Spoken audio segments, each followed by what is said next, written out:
Welcome to Middle Age Can Be Your Best Age, the show designed to help make middle age your prime time of life by defying the notion that once you reach 40, 50, or even 60 years old, your crowning achievements are all behind you. Regardless of whether you're just approaching 40 or are firmly entrenched in your middle years, it's time to launch your very own personal journey toward a joyful and purpose-filled second half of life. Each week, host Roy Richards, an expert on midlife renewal and author of A Midlife Challenge, Wake Up, will discuss the challenges common to middle age and help guide you to a brighter tomorrow. Now, here's Roy. Well, hello, and welcome to this week's edition of Middle Age Can Be Your Best Age. We're so happy and proud to have you here with us today, and I want to start today's program by asking you a question, and if you really think about it, the answer may be surprising to yourself. The question is, when was the last time you had a conversation with someone, perhaps your wife, your teenage son or daughter, a close friend, a co-worker, or maybe a person you hardly knew and just bumped into, where you truly listened to the other person's point of view, completely open-minded, rather than simply defending your own point of view? And of course, I'm not talking about someone who agrees with everything that you say, like maybe at a political convention or something. I'm talking about someone that probably has a lot different ideas of what's right and wrong than you do. And my guest today, author and true Renaissance man Ivan Obolensky, contends that in today's overly connected society, there is very little real connection between individuals. Ivan calls it a conversation crisis, and he argues, and I think most of us can agree, that deterioration in the art of communication can be seen not only across the kitchen table or in the conference room in our workplace, but in fact anywhere folks have face-to-face conversations, and also on the national and international stages. And in the U.S., yes, I'm talking politics. In fact, an October 8, 2019 article in the Wall Street Journal contends that today's politics may be bad for your health. A September study found that politics is a source of stress for 38% of Americans. Tens of millions of us see politics as extracting a toll on our social, psychological, emotional, even on our physical health. And if you have cable TV or other access to 24/7 news channels, try this experiment. First, tune in Fox News Channel, and after a few minutes, switch to MSNBC. And I'll bet if you don't know better, you'd swear you were in a different country, maybe even on a different planet.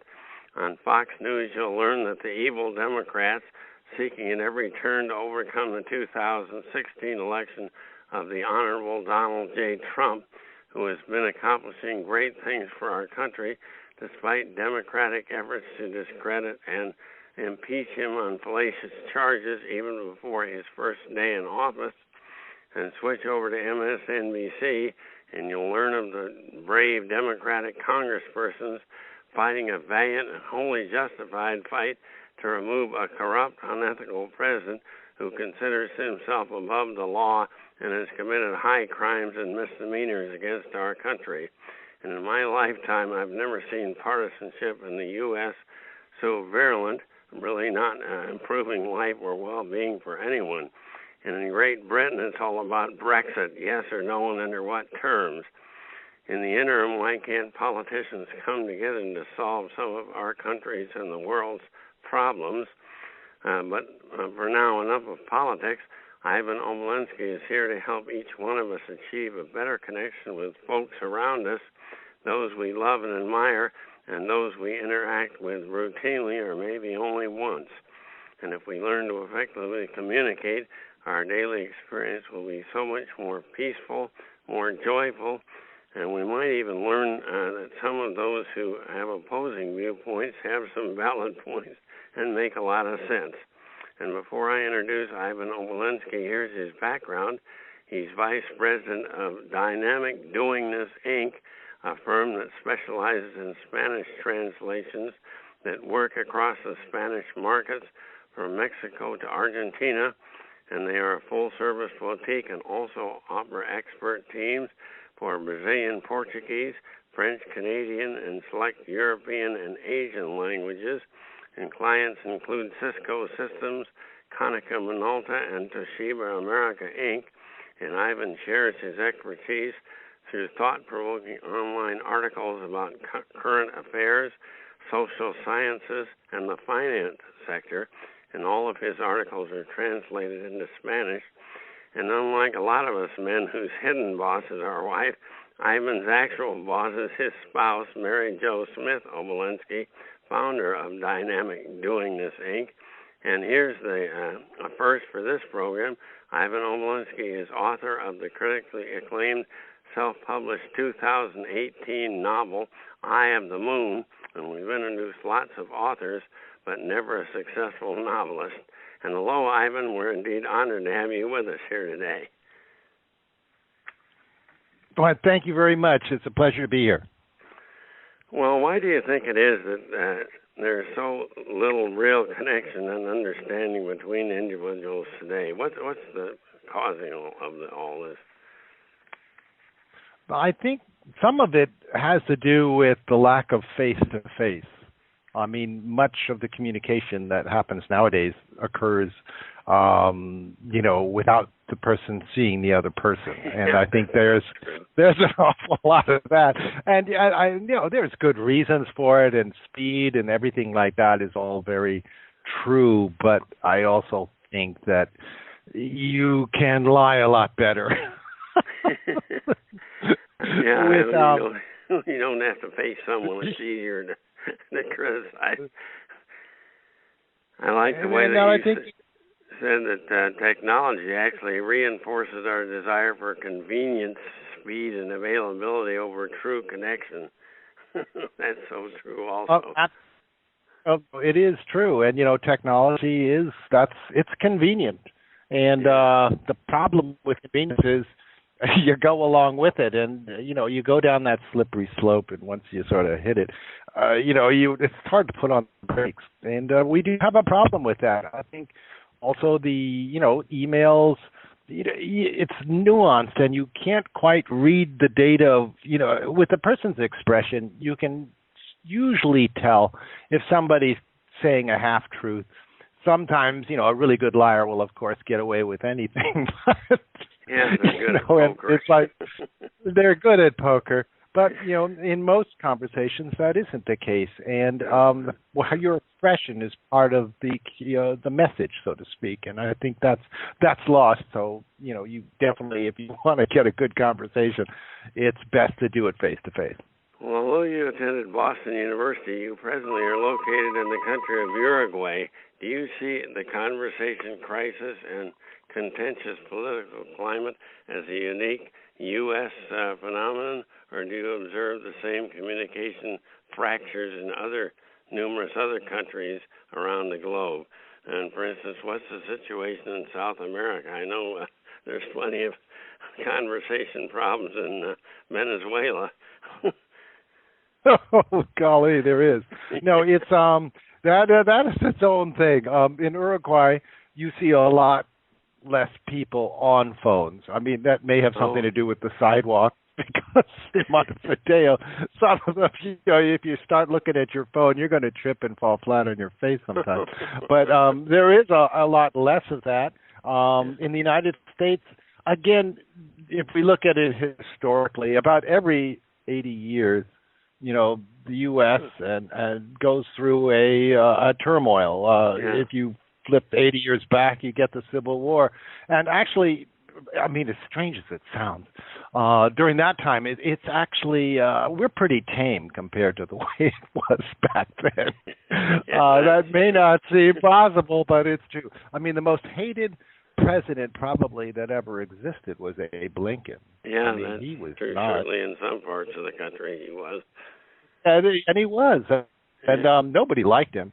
And it was quite a very contentious. I mean, you don't have people beating people with canes, in the middle of the Senate, which you did have back then. So there are pluses. I mean, it's not all bad. But, you could definitely, I think there's also a huge propaganda machine. I mean, let's put it this way, free sound bias. Again, one of the interesting things about sound bites is the less communication that you say, the more easily it can be spun in different directions.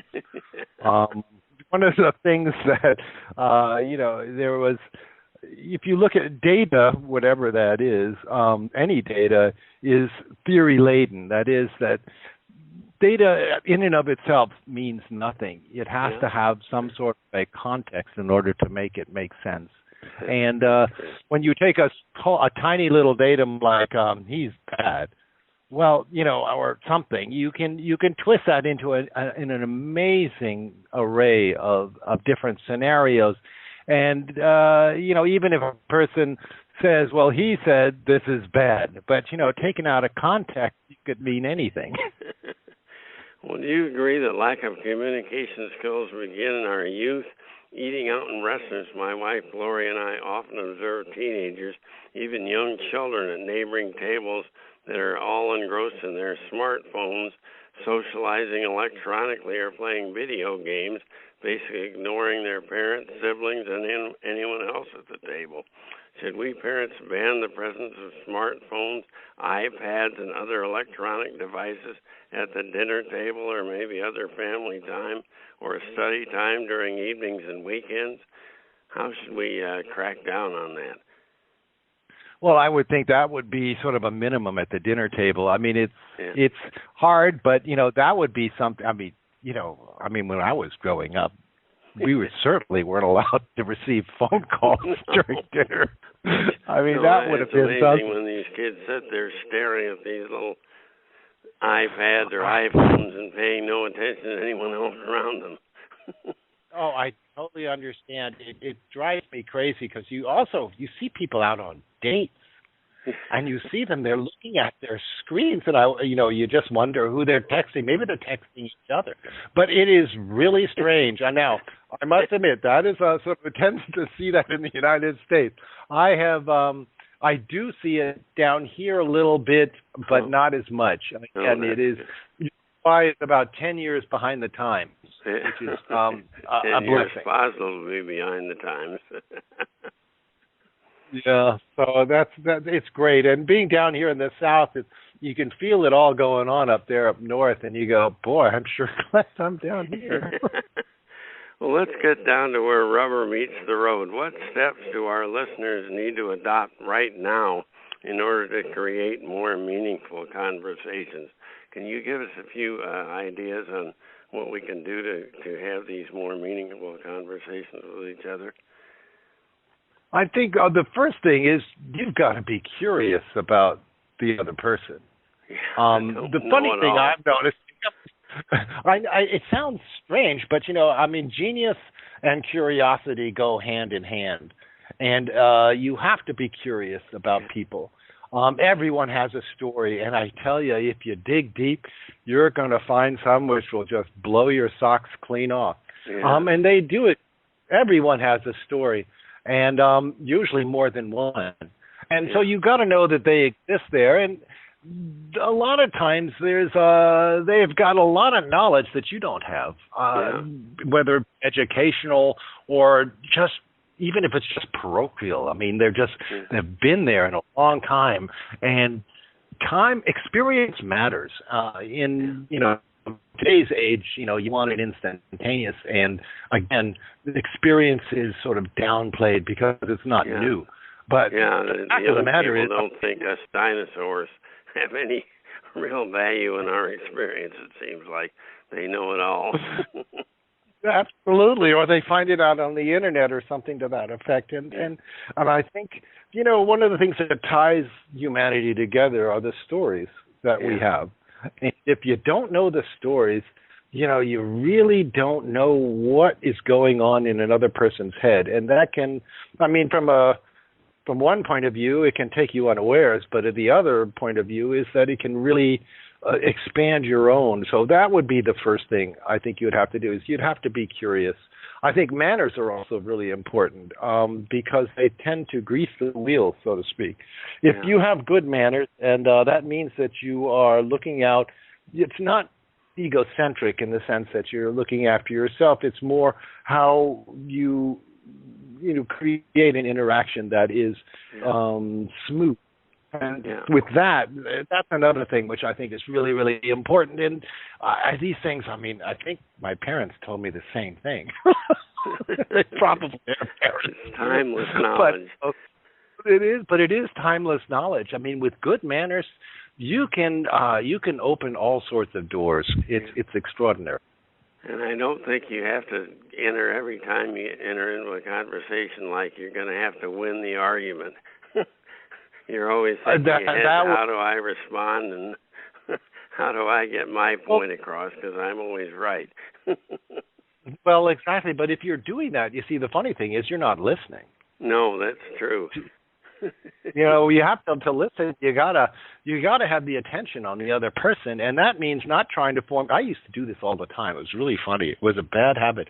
I'd always formulate my answer while the person was talking, and and I don't know what, but it just, I realized it was really it was a protective thing. Maybe I was too scared of looking stupid or something, which, after, 50, 60 years, you've looked stupid so many times, it really doesn't matter. But that seems to be the case. And, you have to pay attention, which means you have to listen. And there was that old thing I remember on, from various sales things or whatever, is, you were given 2 ears and 1 mouth. It's good, spend twice the time listening as you are spouting, you'll probably do pretty well. Yeah, and you really have to respect the other person as a child of God, just like you are. And you got to think win-win, I think, if possible. Obviously, you're not going to agree on everything, but you leave with respect, and if you disagree, you respectfully disagree and leave as friends, hopefully, and not enemies. No, I totally agree with that. That's the best way to be. My mother's always said to me, don't have something good to say, don't say it. And, the weird part about it was, not only was she right, I've looked at a lot of very successful people, and one of the things they tend to do is not burn their bridges. Yeah, that's for sure. Well, in your promotion, you warn us at all costs not to commit assumicide. What in the heck is assumicide, and what do we do to avoid it? Well, I think, the suicide, I think, again, comes down to, not being interested in the world and being more interested in a synthetic world than necessarily the real world. And that gets very, very strange. It's something which the mind is really easy. You can manufacture anything, and the internet and a lot of that is a synthetic. It is not necessarily real, and yet it is. It's in that sort of quasi state, which makes things really, really interesting.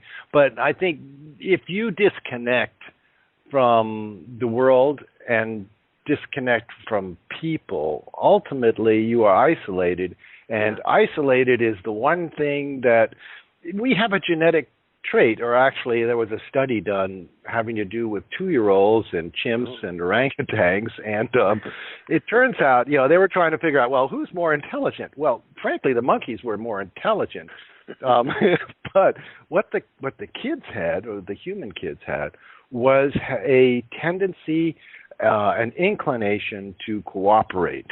And one of the reasons why the study was done on people of such young age was they were figuring that by that time you wouldn't have like the environment sort of coaxing behavior, would be more sort of self-expressed. And so we do have a cooperation gene, or an attribute which allows us to cooperate. And that's one of the really great things that we do have. But when you prevent that, I mean, that's why isolation is considered a form of torture. Yeah. But you see, we're sort of doing that ourselves, and that gets into a whole other thing. There was a whole bunch of experiments done on rats in Canada in the 60s, and they had to do. One of the rats, when they gave them free food, and they could do whatever they wanted, and the population boomed, and then it collapsed. But one of the products of this sort of free-for-all was the beautiful ones. And the beautiful ones were sort of stupid, and all they did was groom themselves all day. They were really good-looking rats. Sounds like a lot of good-looking people. Yeah, well, I know. It is. No, it's just weird. But isolation is one thing I think that really that is a form of suicide, and because it goes contrary to what we are. If I could. And if you commit assumicide, you just assume everything is the way you think it is. Yes, and that's you do. A fatal disease. I know. I mean, when you think about it, I mean, we may have millions and trillions of pieces of information in our heads, but when you multiply that by all the other people and creatures on Earth, the information that is available outside oneself is far larger. And I know there is a law having to do with connections and, the value of an organization is proportional to the amount of, active contacts that it actually has. Yeah. But I think also the value of something and the intelligence is dependent upon the amount of data that one actually has on something. And you only have a small part, so I think you're missing the big picture big time. Yeah, you've got to connect really beyond yourself to get the full picture. And if you just assume that you have all the knowledge that's needed and refuse to open your mind to what someone else says or what the spirit tells you is fact beyond yourself, you're really going to commit that assumicide all the time and have a pretty petty existence.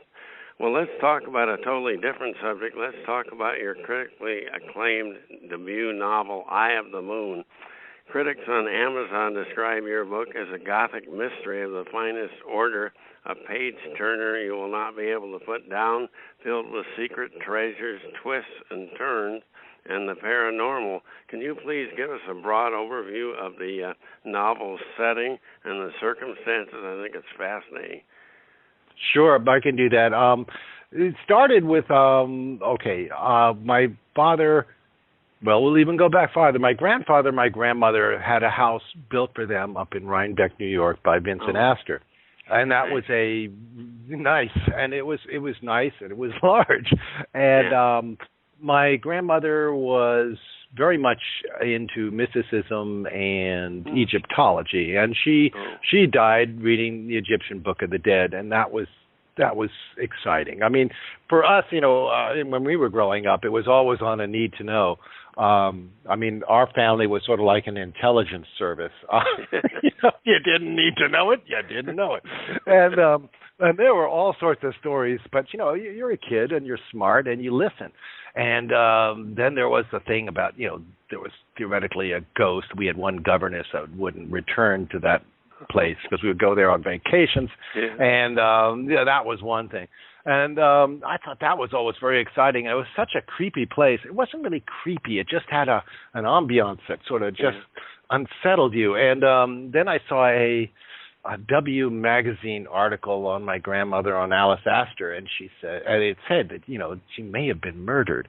Oh. I thought this was phenomenal. I don't believe it, but I thought about it and said, well, it's possible.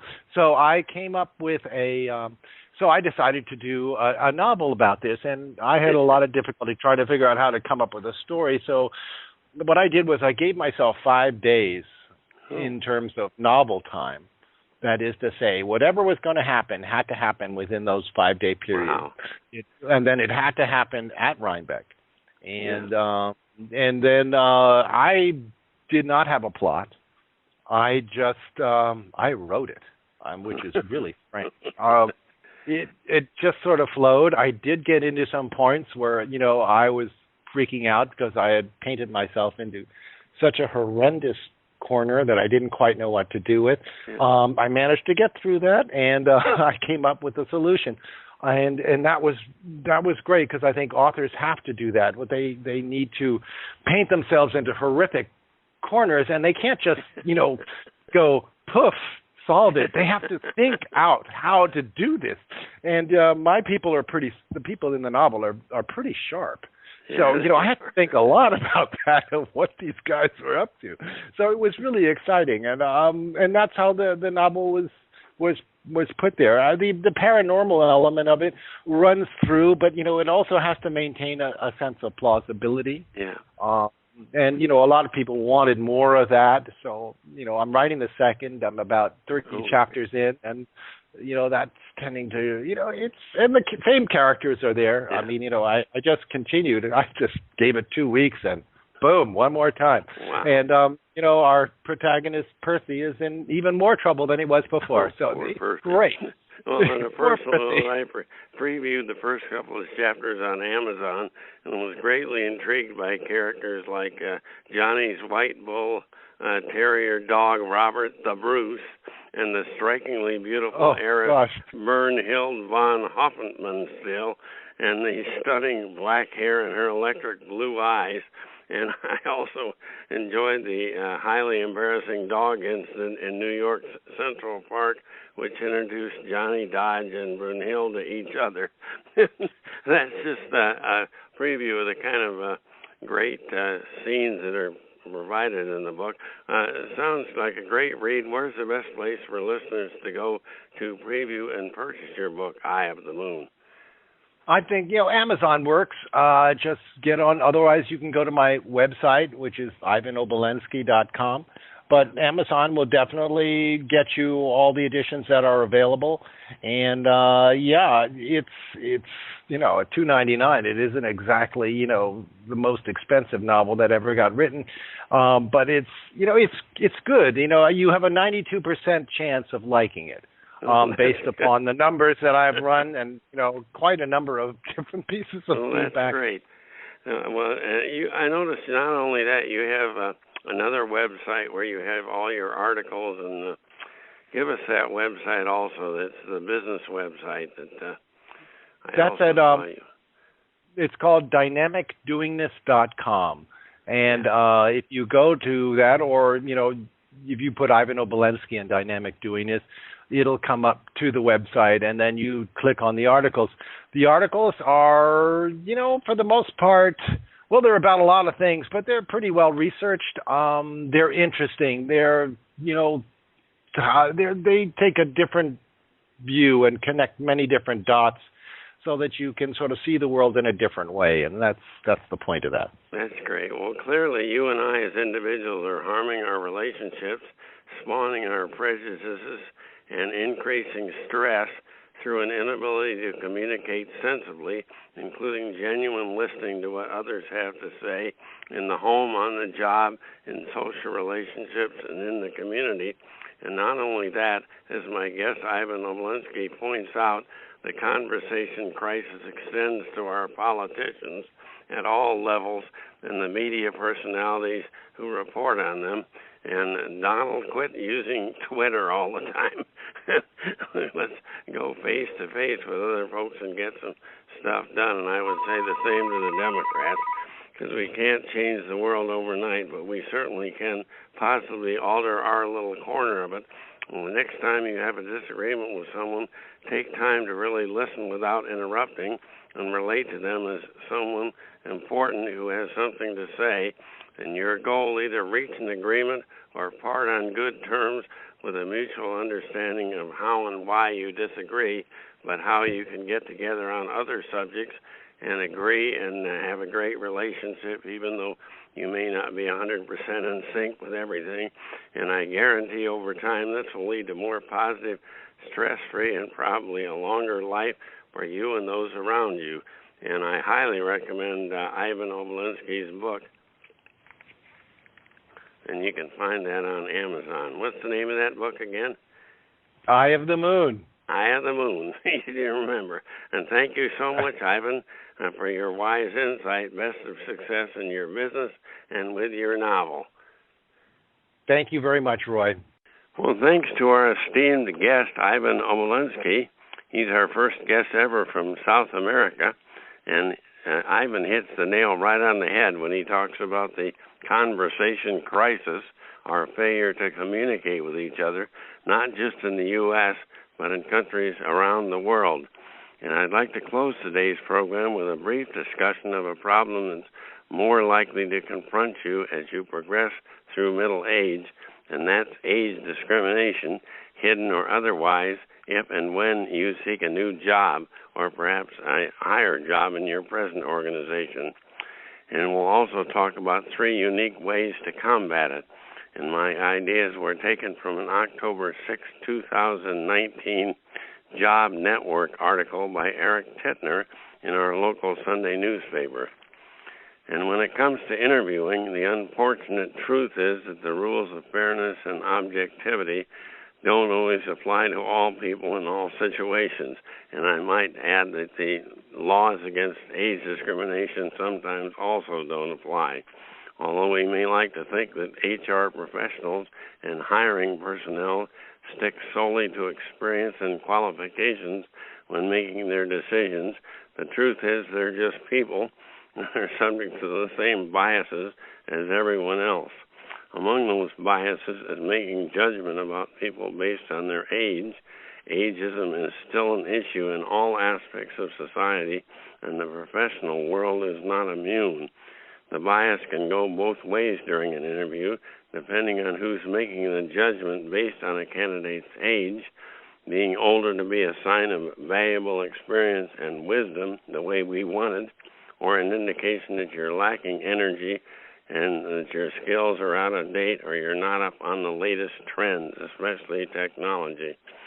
Sometimes biases based on age can work in your favor, and sometimes they can work against you, unfortunately.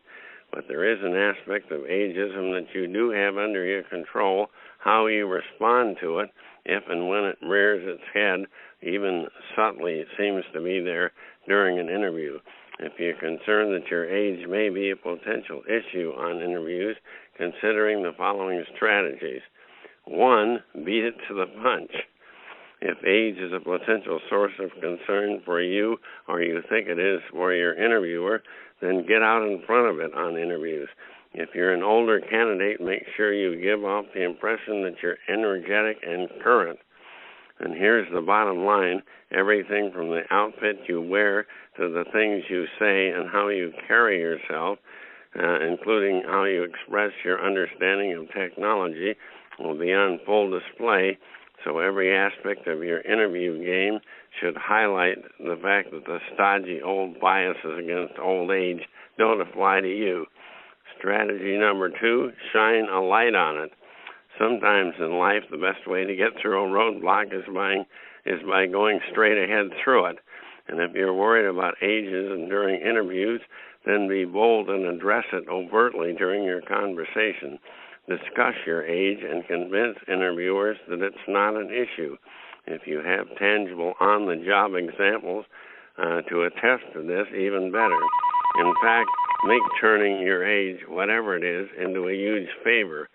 Be sure to handle this professionally and appropriately, and you just might impress whoever is sitting on the other side of the table with your competence and candor. And the third strategy is to work around it. Sometimes in life and in interviews, subtlety is the best strategy. Working around your age just might be the approach you want to take. How? By overwhelming the interviewer with so many compelling reasons that you're the right candidate for the job that even if your age is a potential issue, it won't matter because you're simply too good to pass up. Focus on your strengths and make sure that interviewers see and fully believe every last one of them. Are you worried that ageism might be an issue on your interviews and want to deal with it? Well, considering using one of the 3 strategies I just discussed from adversely impacting your chances of landing that dream job. And that's our program for today. Please don't fail to visit our webpage, middleagerenewal.com. We have free resources on it, including 10 videos on the benefits of midlife renewal. I'd also like to speak with your group and do some inspirational workshops for you. And don't forget my book, A Midlife Challenge, Wake Up, by Roy C. Richards. That's your comprehensive step-by-step guide to a joyful and productive second half of life. And you'll find it on Amazon and BarnesandNoble.com, both in print and ebook form. And thank you for tuning in. Talk with you next time on Middle Age Can Be Your Best Age. You've been listening to Middle Age Can Be Your Best Age, hosted by Roy Richards, an expert on midlife renewal and author of both A Midlife Challenge, Wake Up, and Wake Up, Captain and Crew, Restart Your Engines. You can learn more about Roy and his middle age renewal training system by visiting his website, middleagerenewal.com.